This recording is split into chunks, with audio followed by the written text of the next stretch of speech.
마귀의 것이요 정욕의 것이요 귀신의 것이니 시기와 다툼이 있는 곳에는 곤란과 모든 악한 일이 있습니다. 오직 비로부터 난 지혜는 첫째 성결하고 다음에 화평하고 만용하고 양선하며 긍휼과 선한 열매가 가득하고 편견과 거짓이 없나니 화평하게 하는 자들은 화평으로 심어 의의 열매를 거두느니라. 아멘. 말씀에 어디있길 바랍니다. 하나님 축복합시다. 백배 천배 만배 복 받으세요. 시작. 백배 천배 만배 복 받으세요.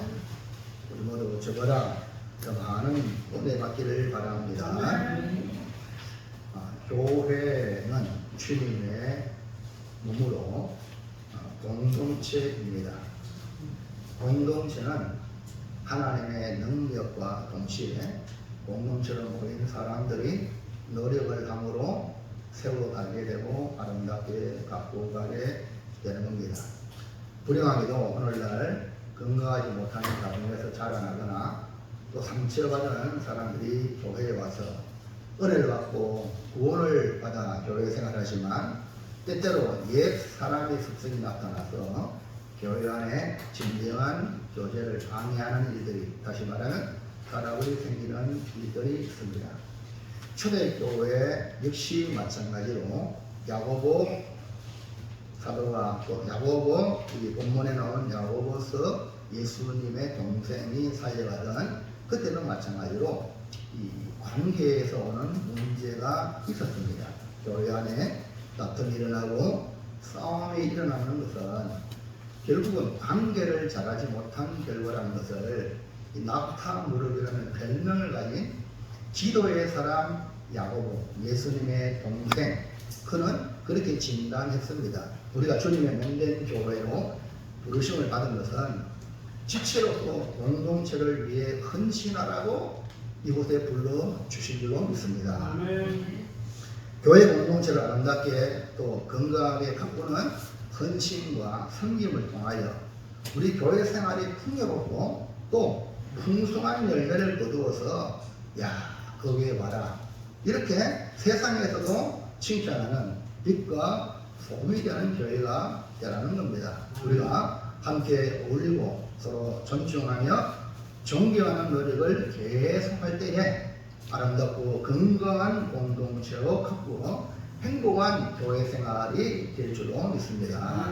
그러므로 오늘 말씀은 공동체를 아름답게 가꾸라는 제목으로 은혜를 받아서 교회 생활이 행복, 교회만 생각하면 교회만 바라보면 기쁘고 또 주님 몸된 교회를 아름답게 가꾸어서 우리 권회교회가 누구나 보고 싶은 교회로 만들어가는 복된 성도들 다 되시기를 축원합니다. 축복합니다. 첫 번째 보면요, 아름답게 공동체를 아름답게 가꾸는 요소가 뭐냐? 공동체는 저절로 되는 게 아니라 그 요소가 있습니다. 공동체를 아름답게 가꾸는 요소 무엇일까? 1번 지혜와 총명입니다. 지혜와 총명을 다르게 표현하기를 선행이라. 근데 지혜 있는 사람, 총명 있는 사람은 선행을 한다.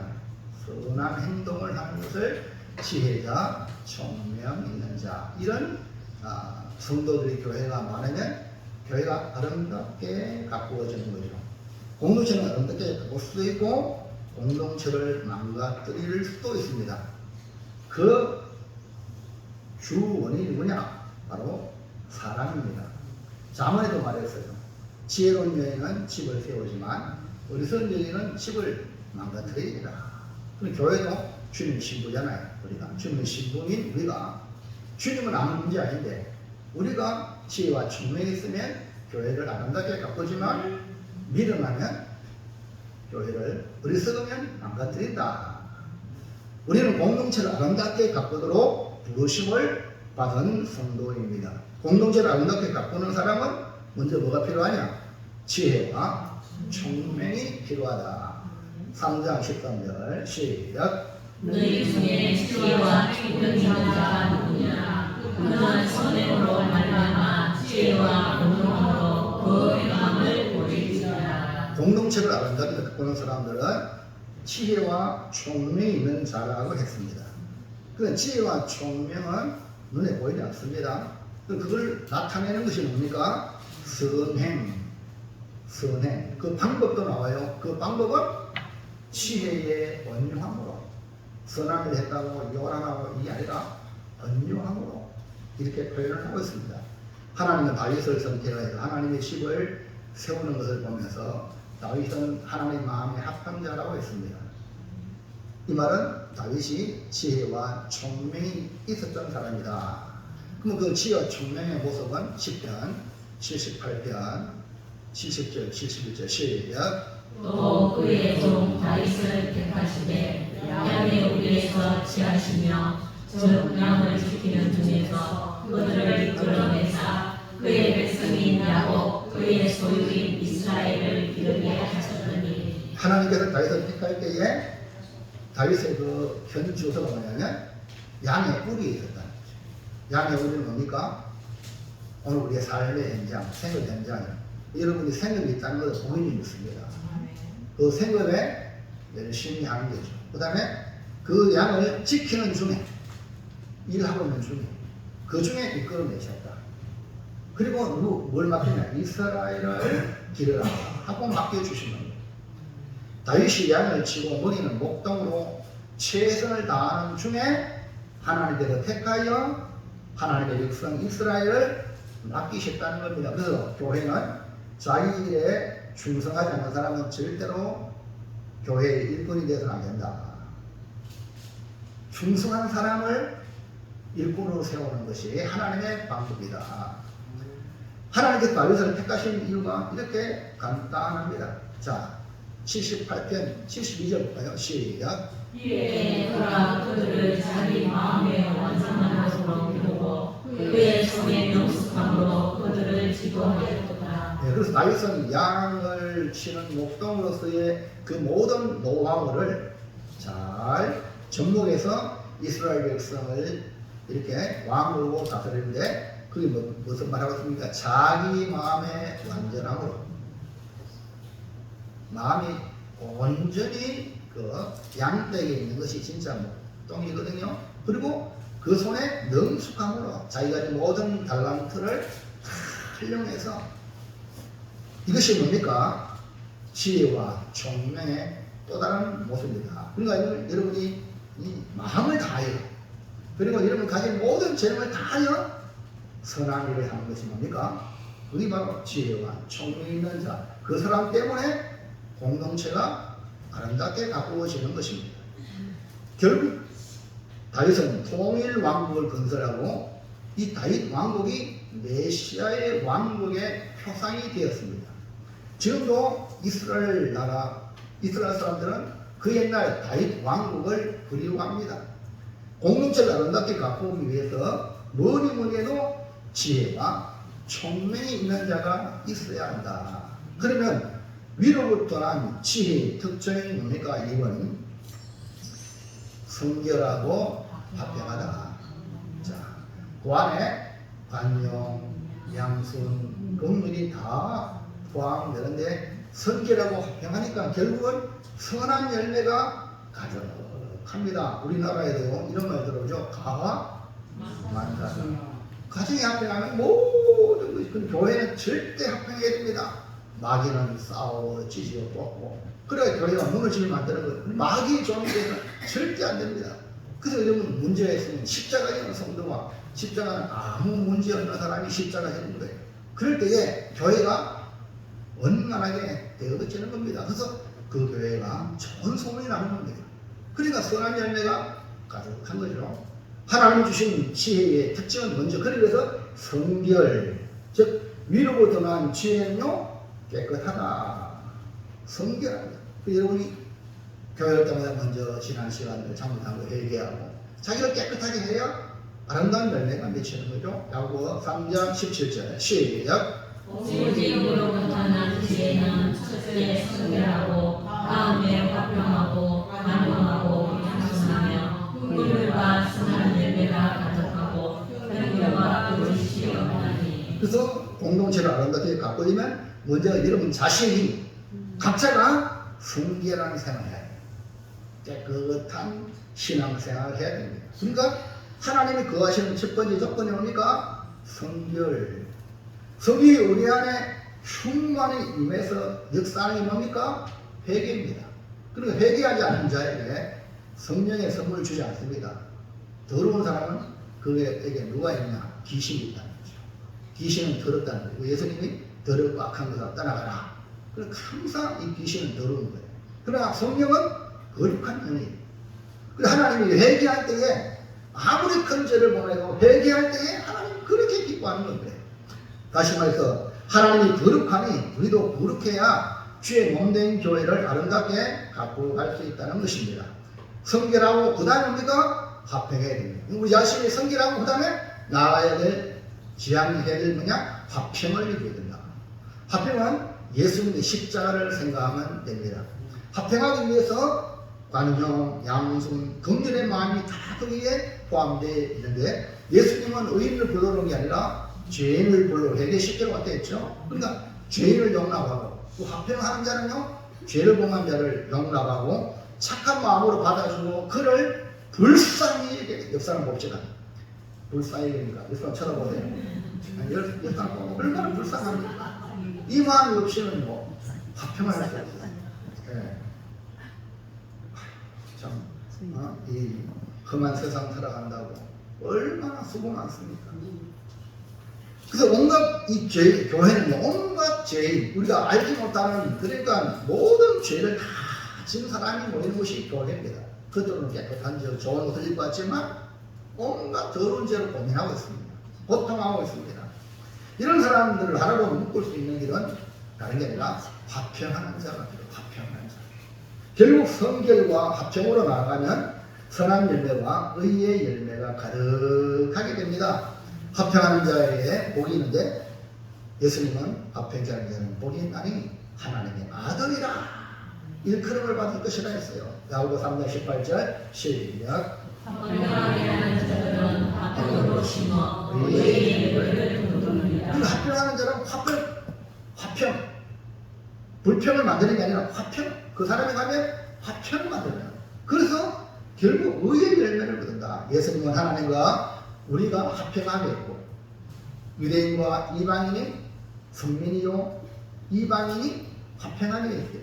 이 십자가가 뭡니까? 바로 하나님과의 화평이요 사람과의 화평. 여러분 예수 믿으면 하나님과 화평된 자는 모든 사람에게 화평자가 되어야 됩니다.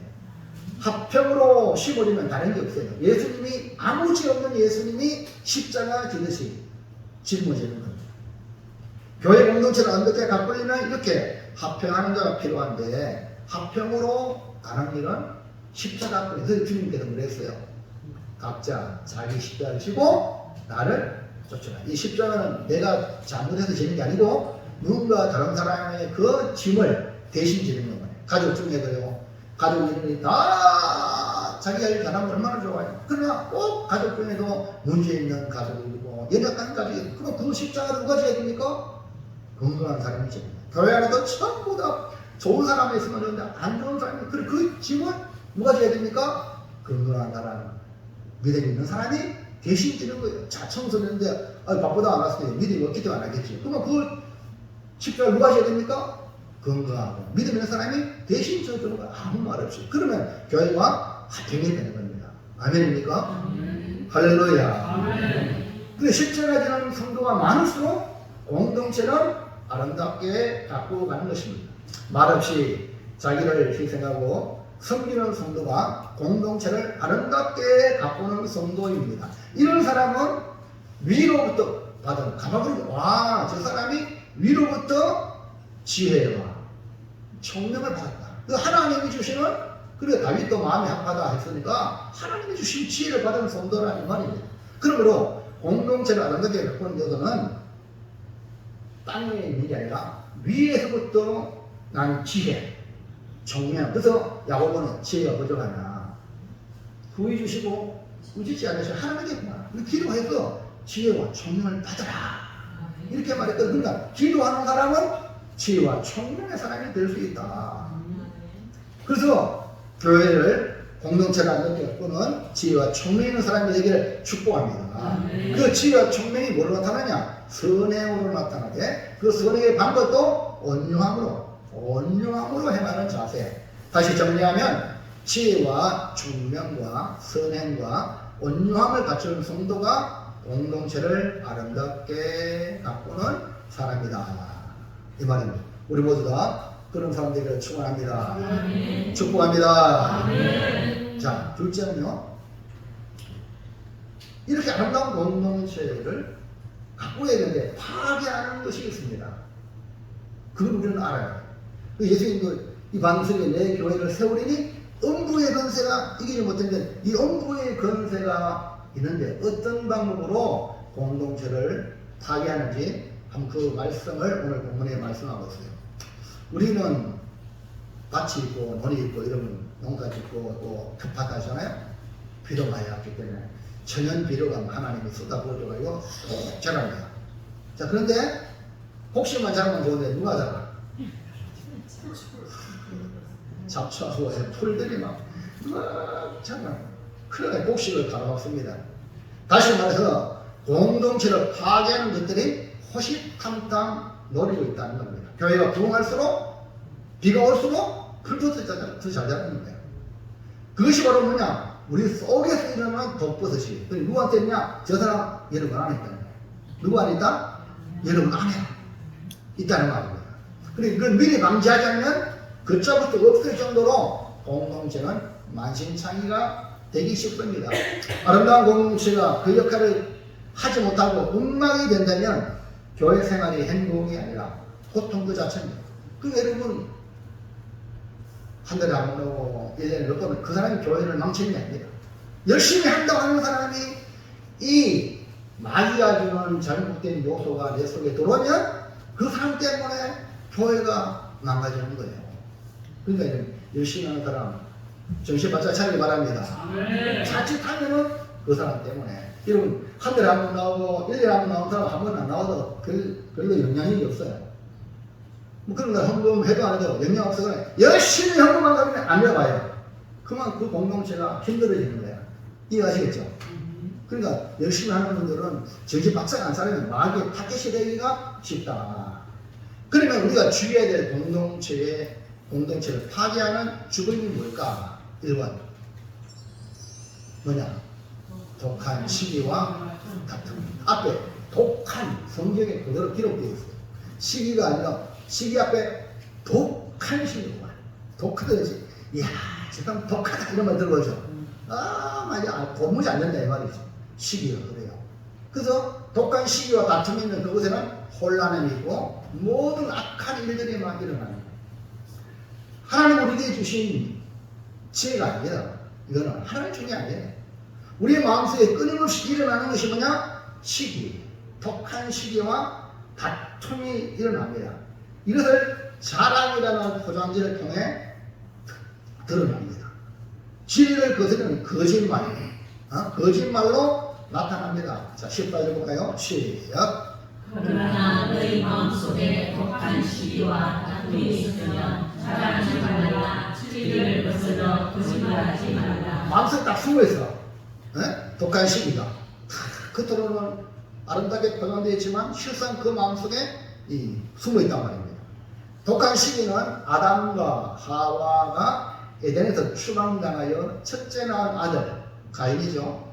가인에게서 드러났어요. 죄를 범한 인생에게 그 안에 있는 독한 시기가 가인을 통해서 드러났습니다. 얼마나 아들이 아름답습니까?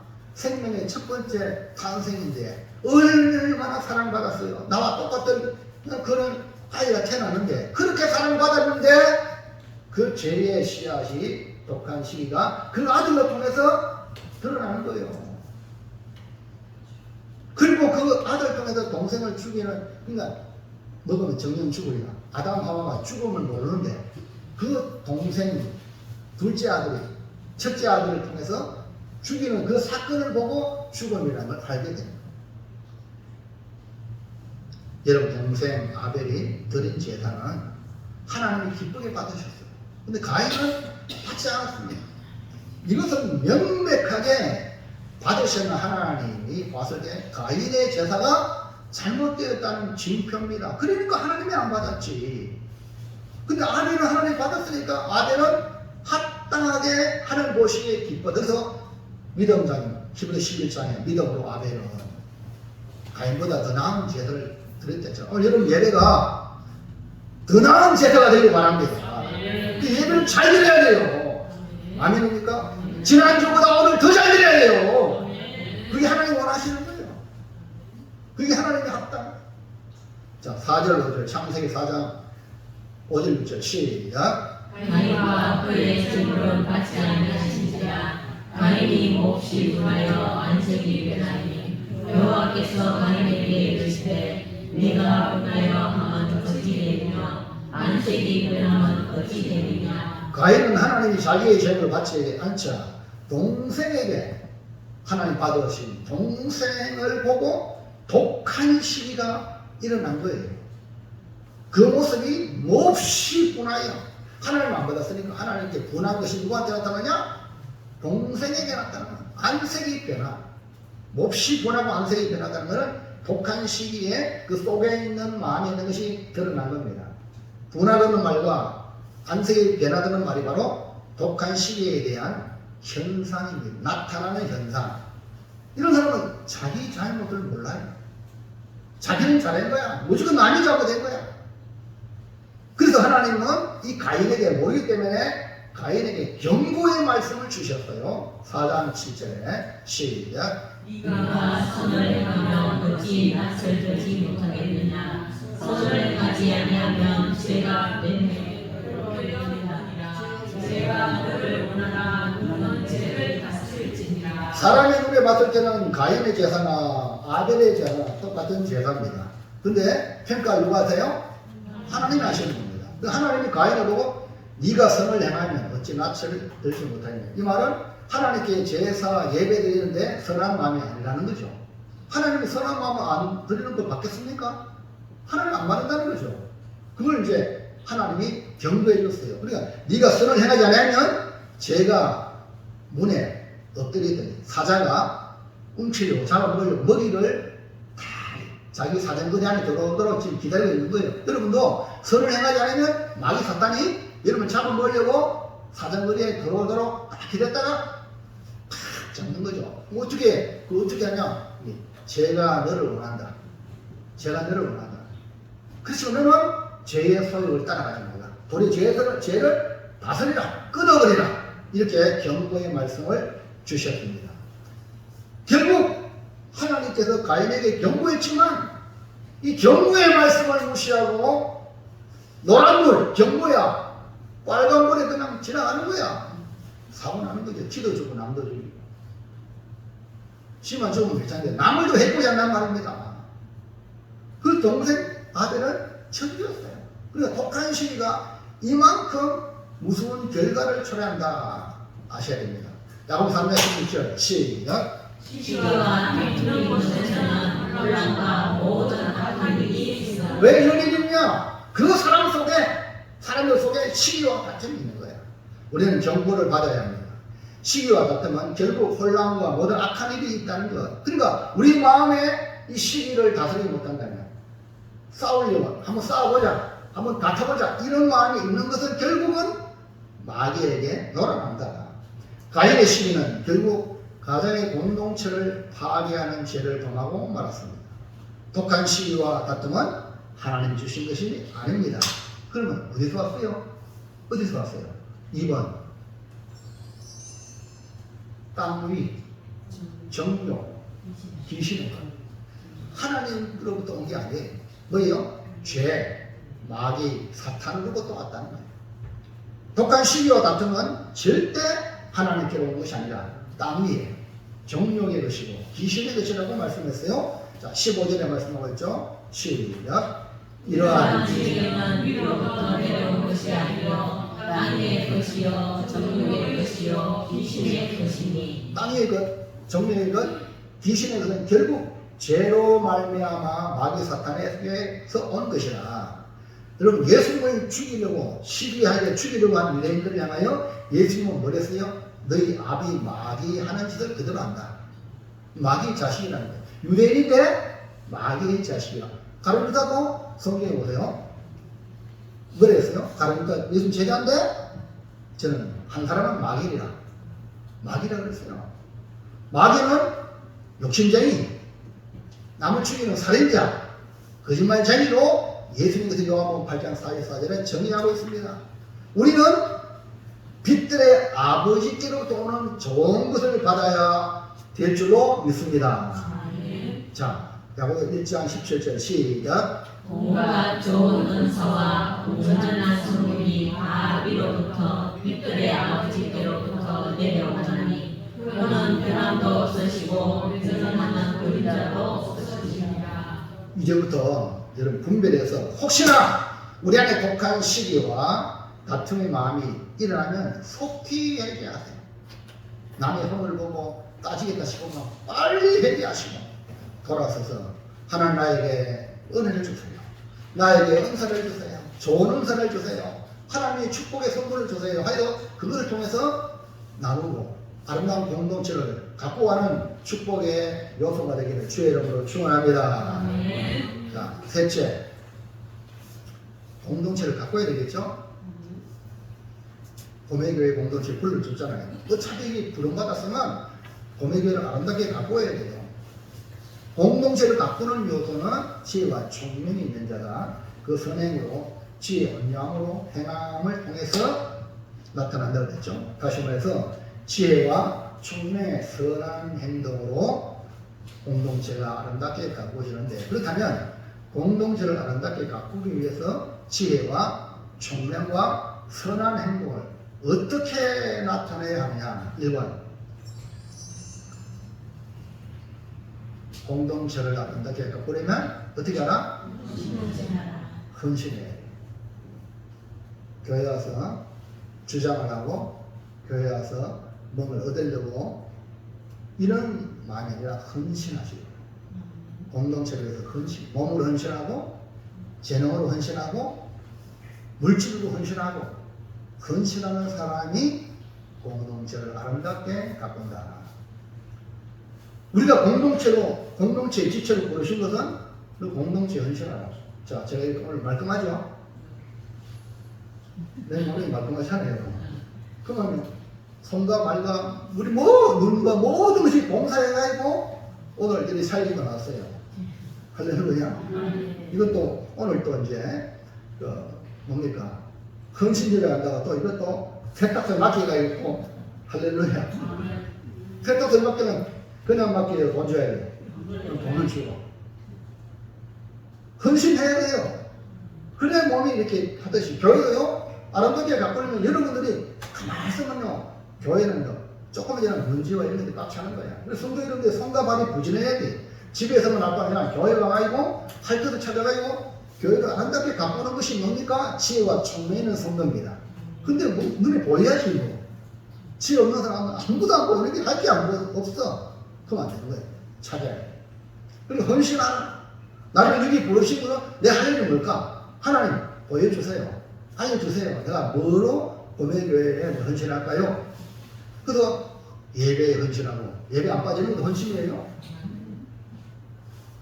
예배 집중하시는 것도 헌신입니다.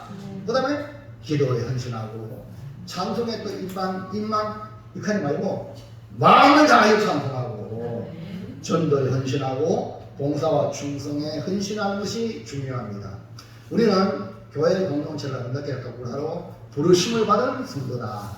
주님의 문대인 지체가 된 것은 지체로서 이 손으로서 해야 될 사명을 잘 감당하면 우리 몸이 아주 유용하다. 자, 고린도서 12장 25절 시작. 몸 가운데서 분쟁이 없고 오직 여러 지체가 서로 같이 부르게 하시느니라. 네, 코가 좀 잠시 간지러웠어요. 간지러우니까 이 손이 보세요. 아, 이게 얼마나 시원한지 몰라요. 근데 이 손이 말이요, 내가 말로 그거 갔다가 하는 이렇게 하면 돼, 안 돼? 그러면 안 되잖아. 이거만 가져가면 우리 몸 자체가 괴로운 거야. 그러니까 분쟁하면 안 돼. 화합을 이루고 도와주고 서로 돌봐줘야 돼. 주의 몸된 교회에 지체로 부르심을 받은 것은 분쟁이 없도록 내가 있음으로 분쟁이 없어야 돼. 가만 조용하던 사람이 괜히 그 사람 와가지고 분쟁하면 이거 안 되는 거죠. 서로 같이 뭐예요? 돌보게 하십니다. 그러니까 공동체를 아름답게 가꾸도록 공동체에 헌신하라고 나를 이곳에 불러주셨다. 주의 몸된 교회는 주님이 이끌어가지만 우리의 노력이 필요합니다. 그리고 이 노력을 하나님이 기뻐하셔요. 그러니까 우리에게 복을 주시거든요. 이런 복을 돈 잘 버는 복도 주셔요. 건강의 복도 주셔요. 그럼 그거 뭐 하려고? 공동체에 헌신하라고 했는데 건강한 몸 가지고 헌신 안 하면 나중에 몸이 비들비들 힘없어. 복을 주시는데 그 재물을 가지고 공동체에 헌신하지 않으면 어느 순간 돈도 안 벌으셔. 무슨 일 압니까? 여러분 재능을 주셨어요? 뭐 하려고? 봉사하라고 헌신하라고. 근데 재능을 사용 안 하면 나중에는 여러분 보세요. 운전도요 안 하는 거. 운전 못해요. 활용을 해야 돼. 할렐루야. 헌신하라 이 말입니다. 이것은 주님의 기쁨을 함께 누리는 길입니다. 그래서 바울은 이렇게 고백했어요. 내게 직분을 주신, 내게 직분을 맡겨주신 하나님 너무 감사합니다. 자 보세요. 디모데후서 1장 11절 시작. 나를 능하게 하신 그리스도 예수 우리 주께 내가 감사함은 나를 충성되게 여겨 내게 직분을 맡기시니. 여러분 어떤 무슨 일을 맡겼잖아요. 그만요 감사하시기 바랍니다. 나를 인정하는구나. 나를 인정해서 이 일을 맡겼구나. 아멘입니까? 크든 적든 그래서 충성 그 일을 완벽하게 맡겼으니까 완벽하게 이 뭐냐 바울 정신입니다. 공동체에 직분을 주신 것 주께서 인정하셨다는 이 말씀. 주께서 인정하셨으니까 그만 주께서 인정하신 입증을 감사로 충성으로 공동체를 아름답게 갖고 갈 책임이 있다. 그러니까 직분자들은요 교회의 책임자입니다. 직분 아무나 그냥 받는 게 아닙니다. 이런 마음은 아닙니다. 책임이 있습니다. 잘하면요 또 영광도 하나님이 입혀주셔요. 그냥 직분자 나는 은퇴했는데 은퇴도요 그러면 그 교회 직분자 아니겠습니까? 여러분 은퇴하면 더 좋아져야 돼요? 안 좋아져야 돼요? 그렇지요. 이거 어때? 야, 내가 현직에 있을 때 봉사했는가 은퇴를 하면 그 점점 좋아져. 그 영광이다? 우리가 오는 거야. 근데 은퇴했다고 새로운 사람, 새로운 직분자 못하고 뒤에 방해하면 그거는 자해하는 사람이 마찬가지잖아요. 그래, 이러면 저기 똑바로 차리고 죽도록 언제까지? 천국까지 가지. 그러니까요, 항존지라고 해요. 항존지. 직분자. 예? 서리 시간은 1년직이야. 괜찮아요. 그러나 항존직을 받은 사람은요, 그 교회 평생 직분자예요. 그걸 여러분 아셔야 주 앞에 가서 칭찬됐지. 이거 잊어버리면요, 안 되는 거예요. 자, 2번. 공동체를 어립니다. 아름답게 보이는 정직해. 사람이요, 이거는 별로 어렵지 않잖아요. 근데 너무 힘든 거예요, 정직이요. 우리 하나님이 어떤 분이야? 정직하신 분이에요. 그러니까 하나님의 자녀들은 정직을 원해요. 가족이요. 자녀가 부모 앞에 거짓말하면 그거 좋아하고 기뻐하는 부모 어디 있습니까? 그 자식 망치는 거죠. 매를 들고라도 거짓말하면 가만히 두세요. 요즘은 뭐 매듭되어 있다고 고소 고발하는 이런 시대니까요. 그러면 그 아이가 미래를 망치는 겁니다. 아니 매를 때리는 선생님이 잘 되라고 때리는 거 아닙니까? 군사부일체 아닙니까? 그걸 왜 모르고 자식만 듣고 자식 입장만 생각해서 그렇게 보세요. 나중에 어떻게 될까요? 그 자식 망치는 거예요. 그 여러분이 옛날 성주에도 매를 때렸어요. 매를 때렸어요. 사실은. 근데 지금 세상이 이렇게 되니까 매를 때려도 괜찮습니까? 부모 여러분 수양을 해도 나중에 그거 보고 막 눈이 돌아가고 나중에 알고 보니까 또 뭘 바래? 자식 장사하는 거예요. 자식 상처를 이걸로 합니다. 참 기가 막히는 거예요. 그래서 여러분 부모가 잘해야 됩니다. 학교 와서 선생님 말씀은 어떤 말도 순종해라. 교회 와서 어떤 말씀에 순종해라. 이렇게 가르쳐야 그 자식이 잘 되는 거예요. 말 안 듣잖아요. 그 말 안 듣는 그게 미래가 걱정이 되는 겁니다. 그래서 자녀를 순종하는 자녀로 집안에서 길러야 됩니다. 그래야 직장 가서 학교 가서 어디 가도 순종하는 사람은 사랑받습니다. 인정받습니다. 그러면 지위 올라갑니다. 좋은 성공합니다. 할렐루야. 그게 한마디, 어른의 한마디를 기나마 들을 줄 알아야 되는데 이거 듣고 허여버려. 그러면요 앞으로 중요한 말에도 잃어버리면 뭐 됩니까? 크잖아요. 자 이제 소돔과 고모라 멸망한다 나오나 롯의 사위가 농담이에요. 농담. 소돔과 고모라가 유황불에 불바다에 대고 다 죽었잖아요. 농담으로 얘기해요. 기다면 안 들으실 거예요.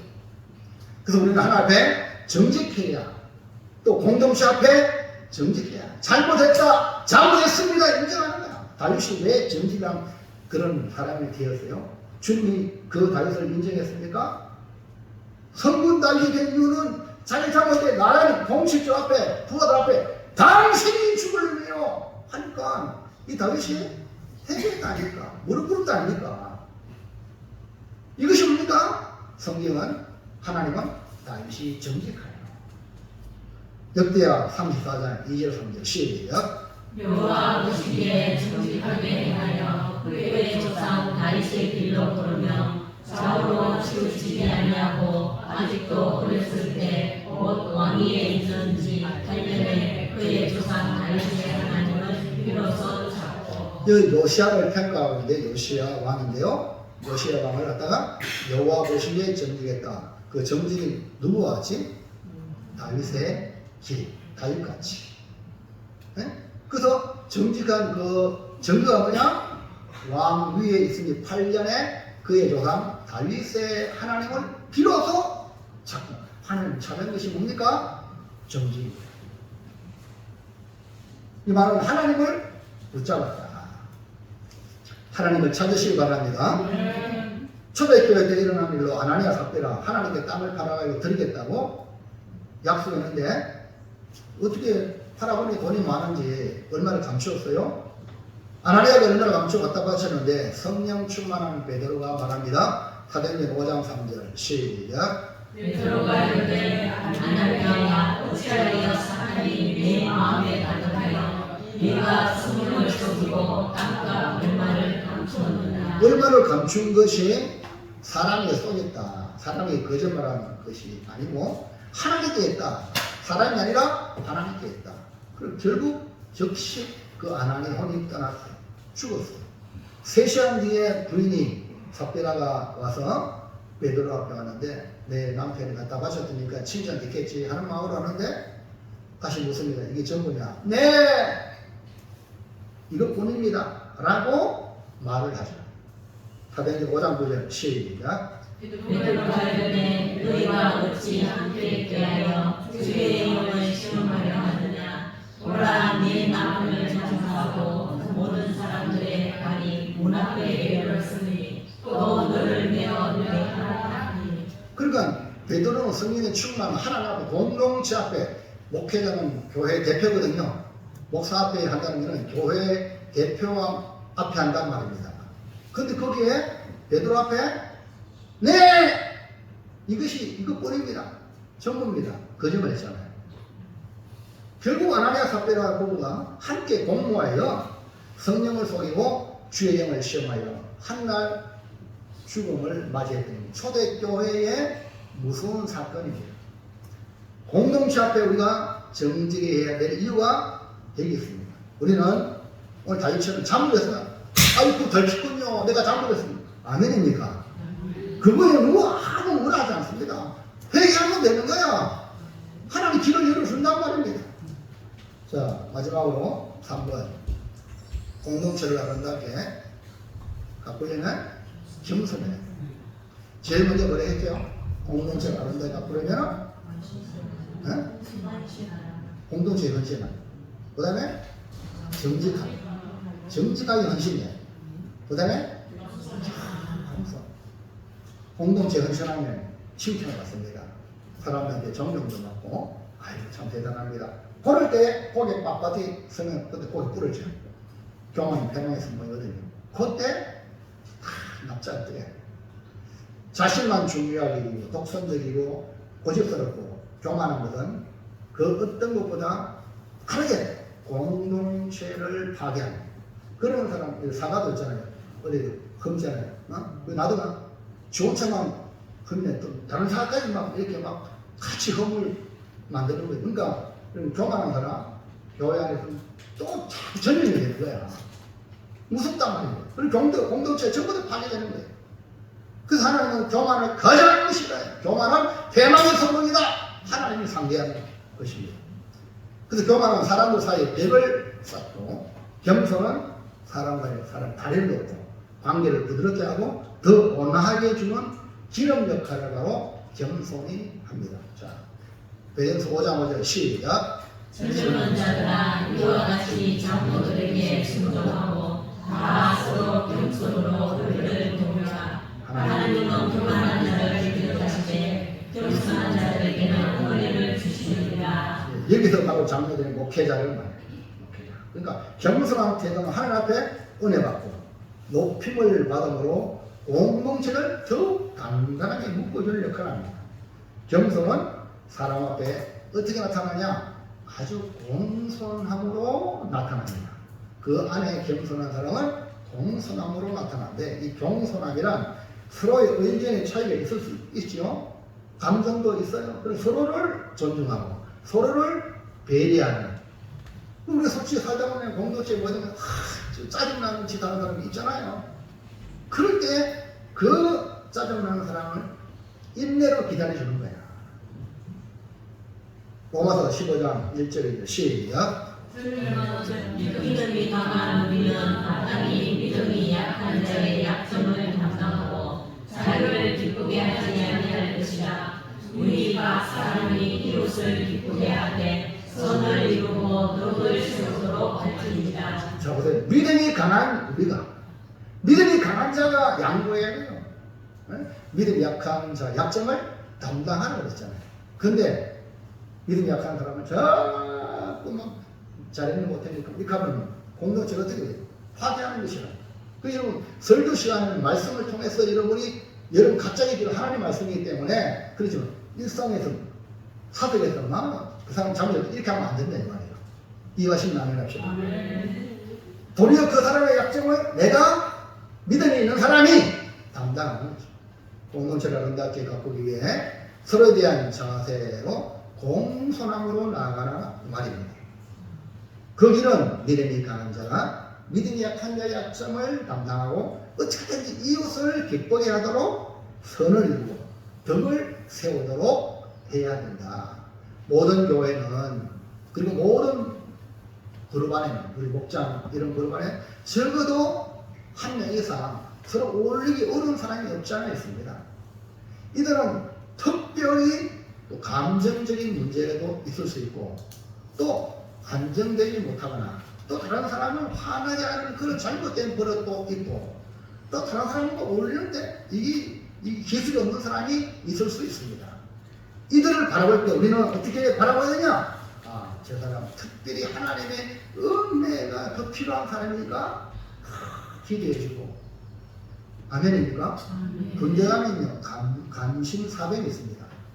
간심사병 옛날 말로 고문관 이런 사람은요 잘못해도요 니 왜 그래 이게 아니야 저 원래 그러니까 그리고 저 사람 사고 칠까 싶어가지고 보호 못 해주니까 사건 막 일어나는 길이고 얼마나 많은지 몰라요. 이해합니까? 그리고 공동체 안에 꼭 그런 사람이 있을 수 있단 말이에요. 그럴 때 저 사람은 우리가 더 필요하니까 더 기도하고 더 관심 가져주고 아멘입니까? 이해해주고 이런 공손함이 바로 필요하다. 공손함은 공동체를 세우기 위해 관용의 마음을 가지고 범사에 온유함으로 대하는 자세입니다.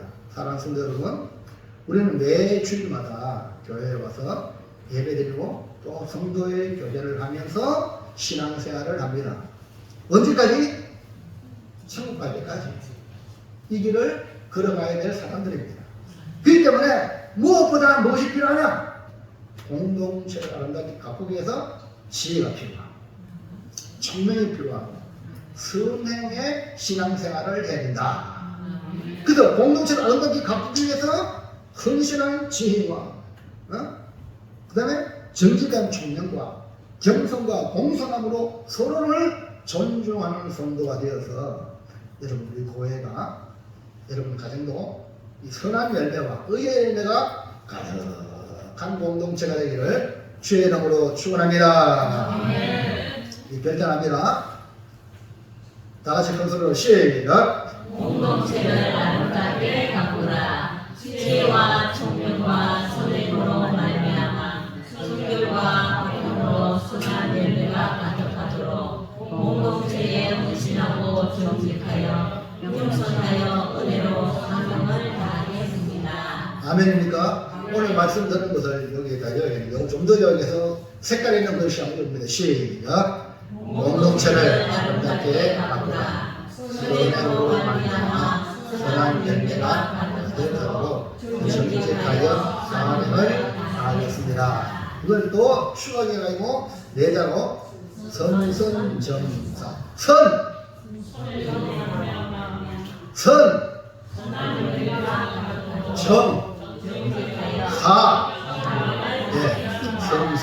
선선정사 선선 여름에 선사는 그렇잖아요. 선선 정사 할렐루야. 뭐다 생각 선행으로 말이야. 선한 열매가 그래. 상 이렇게 그말 연상법을 해가지고 말씀을 기억해서 여러분 생활 속에 한마디라도 말씀을 실천해서 여러분 그 실천해서 아름다운 열매, 선한 열매, 의의 열매가 가득한 은총을 직접 보는 귀한 성도들 다 되시기를 축원합니다. 기도합니다. 하나님 고맙습니다. 오늘 우리를 이곳에 불러주시면 교회 공동체를 아름답게 가꾸라고 불러주셨습니다. 그래서 우리에게 온갖 좋은 선물